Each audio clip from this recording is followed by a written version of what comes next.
गेल्या काही दिवसांपासून थंडावलेल्या दोन्ही राष्ट्रवादी काँग्रेसच्या विलीनीकरणाचा मुद्दा पुन्हा एकदा चर्चेत आलाय।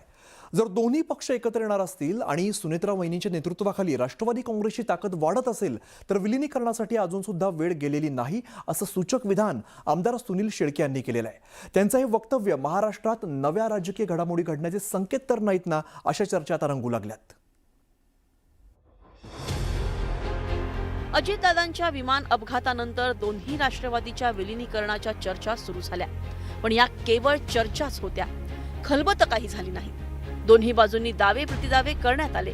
पुढे विलीनीकरणावरून दोन्ही गटातील नेत्यांमध्ये शाब्दिक युद्धही पाहायला मिळालं। त्यामुळे दोन्ही पक्ष एकत्र येण्याची सुतराम शक्यता नसल्याचं म्हटलं जात होतं। पण आमदार सुनील शेळके यांनी विलीनीकरणावर मोठं वक्तव्य करत या निखाऱ्यावरील राख उडवली आहे आणि पुन्हा एकदा विलीनीकरणाच्या चर्चेंना हवा मिळाली आहे। दोन्ही पक्ष एकत्र येत असतील आणि राष्ट्रवादी काँग्रेस पक्ष हा सुनेत्रा वहिनींच्या नेतृत्वात मोठा होत असेल तर अजूनही वेळ गेलेली नाहीये। सुनेत्रा वहिनींचं नेतृत्व मान्य असेल तर दोन्ही पक्ष विलीनीकरण करून एकत्रितपणाने पुढे जात असेल तर आम्हाला देखील त्याचा अभिमान असेल। आमचा पक्ष मोठा होत असेल तर त्यामध्ये सर्वांनीच सकारात्मकपणाने पाहिला पाहिजे।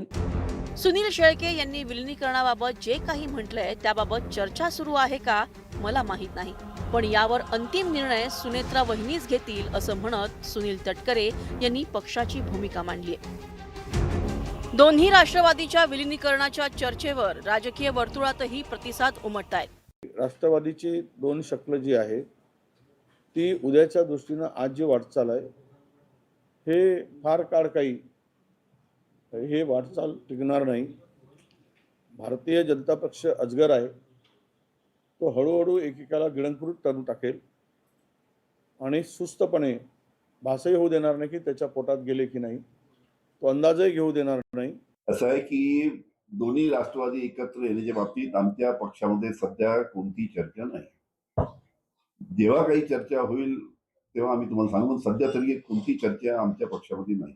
विलीनीकरण विषय हा आता लांबणीवर पडत चाललेला आहे।